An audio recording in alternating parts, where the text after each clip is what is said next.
A ver, cuando pensamos en amenazas medioambientales, a lo mejor el calor no es lo primero que se nos viene a la cabeza, pero eso es un error. Es un asesino silencioso, uno de los grandes peligros que tenemos encima. Para entender bien su alcance, vamos a seguir el análisis de una experta en el tema, Ana M. Vicedo Cabrera, y a descubrir por qué lo subestimamos tanto. Vale, ¿qué vamos a ver? Pues primero, la escala real del problema. Luego nos meteremos a fondo en cómo nuestro cuerpo se defiende del calor y por qué a veces no es suficiente. Veremos que hay muchos impactos que no se ven a simple vista, quiénes son los más vulnerables, si nuestras soluciones de adaptación dan la talla y, al final, qué hemos aprendido de todo esto para lo que viene. Seguro que todos tenemos en la memoria esas olas de calor brutales. Pensemos en la de 2003 en Europa o la de 2010 en Rusia.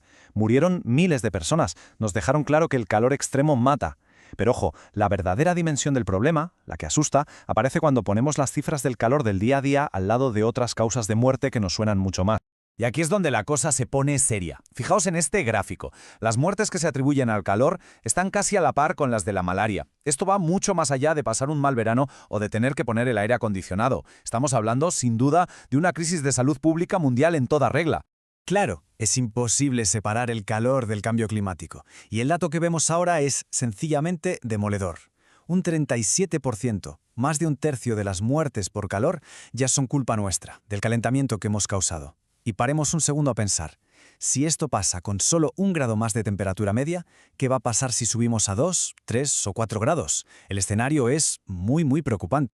Pero la cosa no acaba con la temperatura, que va. Hay otros factores que echan más leña al fuego. Estamos viendo dos tendencias globales clarísimas. La población envejece y cada vez más gente vive en ciudades. Si a esto le sumamos el efecto isla de calor de las grandes urbes, pues tenemos la tormenta perfecta. Justo las personas más vulnerables están acabando en los sitios de más riesgo. Vale, vamos a meternos un poco en la parte más, digamos, biológica. ¿Qué pasa dentro de nuestro cuerpo cuando aprieta el calor? ¿Cómo se defiende y cuáles son sus límites? A ver, el cuerpo humano es una pasada, es como un termostato andante. Su misión principal es mantenernos siempre ahí, en torno a los 37 grados. Pero para conseguirlo necesita ayuda. Necesita dos cosas, básicamente. Que el aire de fuera esté más fresco que nuestro cuerpo para poder soltar calor y que no haya demasiada humedad para que el sudor, que es nuestro aire acondicionado natural, se evapore y nos enfríe de verdad. Y aquí llegamos a un concepto que es fundamental para entender todo esto. La temperatura de bulbo húmedo. Suena técnico, pero es fácil. Mide la mezcla de calor y humedad. ¿Y por qué es tan importante? Porque si la humedad llega al 100%, da igual cuánto sudemos. El sudor no se va a evaporar. Y si no se evapora, no nos enfría. Nuestro sistema de refrigeración sencillamente se apaga. Y claro, esto tiene un límite físico, absoluto, un punto de no retorno. Son esos 35 grados de temperatura de bulbo húmedo. Cuando se llega ahí, ya no hay nada que hacer. Incluso una persona sana, quietecita a la sombra, es que su cuerpo ya no puede refrigerarse. Es un umbral de supervivencia. A partir de ahí, no es posible. Cuando oímos muerte por calor, casi todos pensamos en lo mismo, un golpe de calor. Pero la realidad es mucho más amplia y la verdad mucho más preocupante. El golpe de calor es solo la parte más visible. Y esta frase de Ana Vicedo Cabrera es la clave de todo. La mortalidad es solo la punta del iceberg. Es la metáfora perfecta. Los golpes de calor son esa punta que vemos, que sobresale, pero el auténtico monstruo, el peligro de verdad, está debajo, oculto a la vista. ¿Y qué es lo que hay debajo del agua? Pues de todo. El calor es como un detonante. Puede ser la gota que colma el vaso y provoca un infarto, o puede agravar una enfermedad que ya tenías, como una EPOC. Dispara las hospitalizaciones por problemas de corazón o de pulmón y hasta se ha visto que está relacionado con más partos prematuros. Es un enemigo que ataca por muchos frentes. Bien, ya hemos visto el qué. Ahora toca hablar del quién. Porque, y esto es muy importante, el calor no es democrático. No nos golpea a todos con la misma fuerza. Quién eres y dónde vives marca una diferencia brutal. Hay gente cuyo cuerpo, por decirlo así, está menos preparado. Los mayores, las mujeres embarazadas, los más pequeños y, por supuesto, las personas que ya tienen alguna enfermedad crónica. Sus sistemas para regular la temperatura no son tan eficientes y eso los pone en primera línea de riesgo. Y luego está el mapa. La geografía es clave.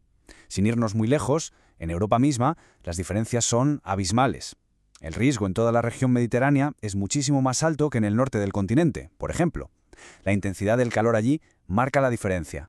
Así que, al final, todo se resume en una combinación de 3 cosas. ¿Cuánto calor hace? ¿Cómo es la gente que vive ahí?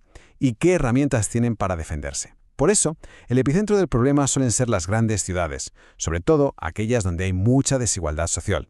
Vale, el mundo se calienta, eso ya lo sabemos. Así que la palabra clave es adaptación. Tenemos que adaptarnos. La pregunta es, ¿lo estamos haciendo bien? ¿Nuestras soluciones, como por ejemplo el aire acondicionado, son de verdad la respuesta que necesitamos? Es que esta es la pregunta del millón, ¿verdad? El aire acondicionado. Parece la solución mágica, un botón que aprietas y problema resuelto. Pero si rascamos un poco la superficie, vemos que esta solución tiene, bueno, bastantes pegas. Para empezar, no es una solución para todo el mundo, ni de lejos. Es caro de instalar y caro de mantener. Gasta una cantidad de energía brutal. ¿Y al final qué consigue? Pues agravar la desigualdad. Crea un mundo de primera, con aire acondicionado, y otro de segunda, que se achicharra. Y ojo, que no es solo un problema del aire acondicionado. Pensemos en otras medidas que tenemos ahora, como los sistemas de alerta por calor. Hoy nos parecen eficaces, y lo son, pero ¿serán suficientes para el futuro que se nos viene encima, con olas de calor mucho más bestias y mucho más a menudo? A lo mejor se nos quedan cortas. Y ya para ir terminando, vamos a hacer una comparación que me parece muy interesante.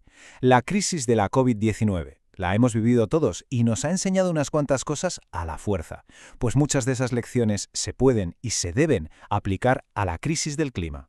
Es que los problemas de fondo son casi calcados.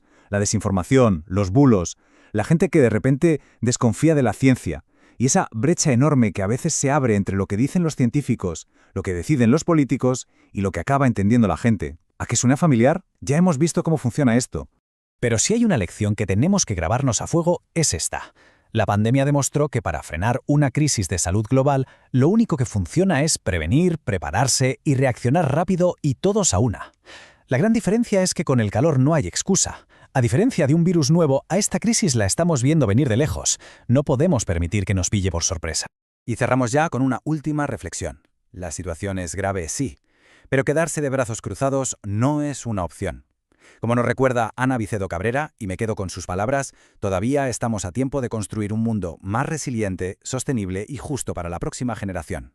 La ciencia ya ha dado la voz de alarma. La única pregunta que queda en el aire es si vamos a escucharla a tiempo.